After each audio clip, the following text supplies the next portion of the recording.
वाडवडील जे गेले असते त्यांना स्मरण करून आपण एक संकल्पाचा एक रक्षासूत्र बांधतो, बरोबर.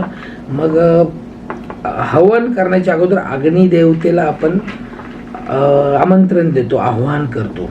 त्यानंतर आपण सगळे रचलं, कापूर टाकतो.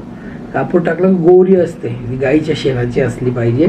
ती ठेवल्यानंतर लाकड रचण्याचे आणि अग्निदेवतेला हे करून हवनाचं पुस्तक पण मिळतं तसं, तुम्ही बाजारातून जाऊन त्याचे मंत्र बघू शकता.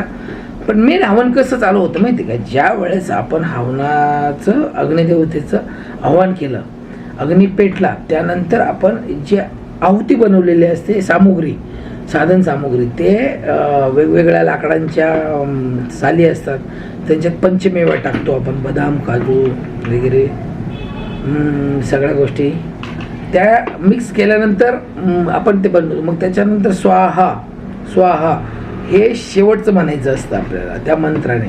मग जसं गुरु मंत्र असेल, इष्टमंत्र असेल, बगलामुखी मंत्र असेल आणि शाबर मंत्रामध्ये जे सिद्ध करायचे मंत्र असेल त्यासाठी हवन करणं गरजेचं असतं. चला, गुरुदेव तुमचा आवाज ऐकून जोश येतो आणि श्रद्धेने रडू येतं. हां, मग प्रश्न आला होता ना भक्ती आणि भाव. तर भक्तिभाव वाढवण्याची गरजच नाही. ज्यावेळेस तुम्ही आतमध्ये उतरतात आणि त्या देवतेप्रती समर्पण होतात, त्या मंत्राप्रती, त्या गुरुप्रती, त्या ऑटोमॅटिक करून भाव. आता ज्यावेळेस आम्ही गुरुंचं नुसतं नाव जरी काढलं तरी एक असं भरून येतो गुरु. ही भक्तिभाव जागृत करण्याची गोष्टच नाही, दिस इज द प्रॅक्टिकल. ते आपोआप होते. जसं प्रत्येक नवरस आहे ना, भाव आहे. आपण फिल्म बघतो, एखादं इमोशनल सीन आला का आपल्या डोळ्यात पाणी येतच ना. त्या पद्धतीने आपण समर्पण भावाने ज्यावेळेस जप करतो ना, तर आपोआप करून भाव ज्यावेळेस येतो ना, तो आपल्याला एक वेगळा विश्वात घेऊन जात असतो. साधना करताना माया जे परीक्षा घेतात त्यांना मधून काय नाही, बाहेर पडायचंच नाही. आपण माया लोकातच आहोत. परीक्षा द्यायची, पास व्हायचं, पुढं जायचं, बाहेर पडायचंच नाही आपल्याला. म्हणजे काय, कामुक विचार येणे, जास्त बाहेर खाली विचार येणं, मलिन विचार येणं, हे ते मायाचं लक्ष, त्याच्याकडे लक्ष द्यायचं नाही. जे आपण वाचिक उपांशू पद्धतीने जप करायला मंत्र घेतलेला आहे ना, तो कंटिन्यू जपत राहायचा, म्हणजे आपल्याला त्याची फ्रिक्वेन्सी क्रिएट होते.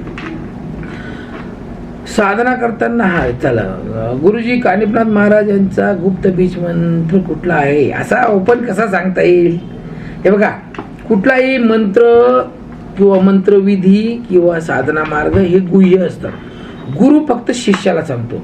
तुम्ही शिष्य आहात, आता आपण कॉमन सर्वांसाठी बोलतोय, पण सर्वांसाठी ऊर्जा, सर्वांसाठी मंत्र, सर्वांसाठी विधी ही वेगवेगळी असते की नाही.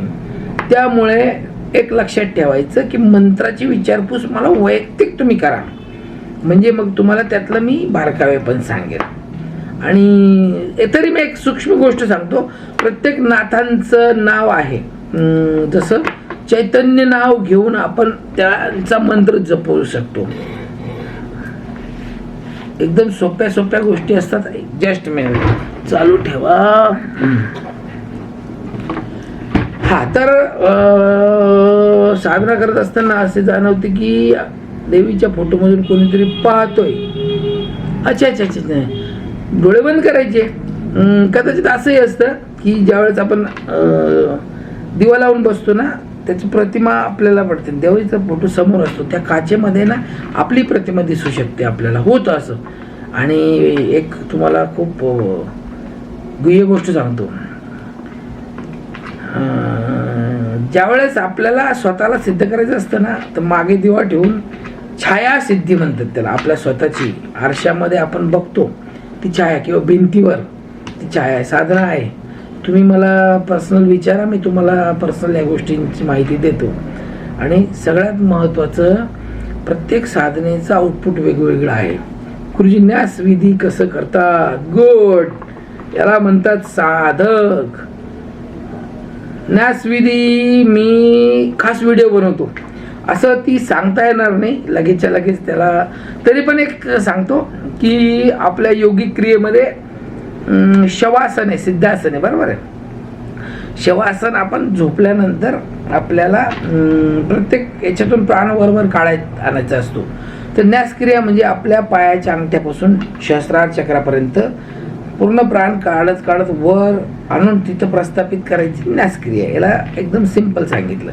मी आता एक व्हिडिओ बनवतो न्यासक्रियेचा आपल्या याच्यासाठी, तो नक्की तुम्हाला सगळ्यांना येतं. आणि मी ती नाथ आपल्या नाथपंथात सांगितलेली आहे, गुरु गोरक्षनाथांनी आशीर्वाद देऊन गेलेला आहे. न्यासक्रिया कशासाठी उपयोगात येते माहिती आहे? ज्यावेळेस तुम्ही अनुष्ठान करतात, त्यावेळेस पारायण करतात, त्यावेळेस त्या देवतेला आपल्या शरीरामध्ये धारण करण्यासाठी न्यासक्रिया फार गरजेची असते. कारण हे सगळं भावनिक आणि मानसिक आहे.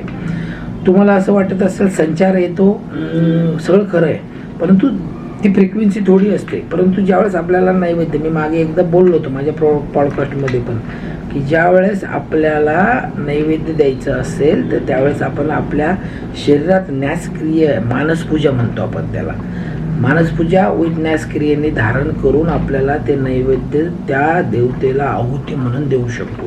त्याच्यानंतर आपण ते नॉर्मल आपण जेवण जेवू शकतो. हे पण लक्षात ठेवायचं. या एकदम छोट्या छोट्या गोष्टी आहेत, त्या तुम्ही येणाऱ्या काळात शिकणारच आहात.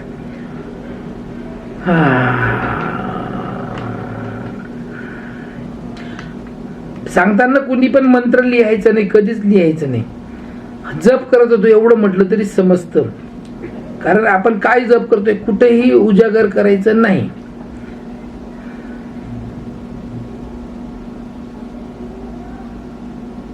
काय गुरुवर्य, मी आधी महादेव मंदिरात नमः शिवाय मंत्र जप करत होतो. मंदिर हे नदीकाठी स्मशान लगत आहे, पण मला कोणते अनुभव नाही आले ना. दृष्टांत कसे येणार? ती विधी वेगळी. तुम्ही गुरु आणि इष्टमंत्र जपा ना. प्रॉब्लेम काय आहे? हे फक्त आपण हे शिवा मी तुला नमस्कार करतो, बरोबर झालं. आता याची साधना वेगळी आहे ना. मग त्याच्यात आपण जास्त हे न करता गुरूंनी जो मंत्र दिलेला आहे ना तो तुम्हाला जपायचा आहे त्याच्या. आणि आपल्याला दृष्टांत किंवा काही अनुभव कधी येतात? ज्यावेळेस तुम्ही 1 तासाच्या वर बैठक तुमची वाढते ना, त्यावेळेस तुम्हाला डोळे झाकल्यानंतर हे अनुभव यायला लागतात. कारण चक्रांची एक फ्रिक्वेन्सी आहे, त्या फ्रिक्वेन्सीनुसार तुम्हाला एक एक अनुभव येतात. आणि दृष्टांत नाही आले म्हणजे, पण त्या मंत्राची फ्रिक्वेन्सी बॉडीमध्ये तयारच होते ना, वाया जात नाही, काहीच वाया जात नाही. आणि सगळ्यात महत्त्वाचं, शक्तिपात दीक्षा गुरु स्वतः येऊन डोळ्याने हाताने आशीर्वाद देऊन तुमची बॉडीमध्ये ती त्यांची शक्तीचा पात म्हणजे शक्ती प्रदान करतात. त्याला शक्तिपात म्हणतो आपण. गायत्रीमध्ये शक्तिपातच डोळ्याने दिलं जातं. आता मी तुमच्याशी बोलतोय, बरोबर आहे. आता मी तुमच्याशी बोलत असताना मी रोखून बघेन, तुम्ही माझ्यासमोर नाहीये, तुम्ही मला बघताय म्हणजे माझ्या डोळ्यातून तुम्हाला शक्ती मिळतेच. गृहीत धरा, जो ग्रहण करण्याची पात्रता ज्याची असते ना त्याला शक्तिपात पूर्ण मिळतो. आणि एक लक्षात घ्या, व्हिडिओ कॉलिंग जेव्हा झालेल्या आहेत ना, जो मंत्र दिलेला आहे, मी तुमच्याशी कनेक्ट होऊन परस्पर न करता समोरासमोर आपण बसून बोललेलो एकमेकाच्या डोळ्यात डोळे घालून, तो तुम्हाला शक्तीचा पात झालेला आहे हे लक्षात ठेवायचं. त्यामुळे ऊर्जा ही मिळतेच.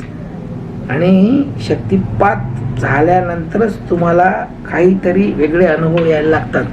समर्पण भाव आणि समर्पक बुद्धी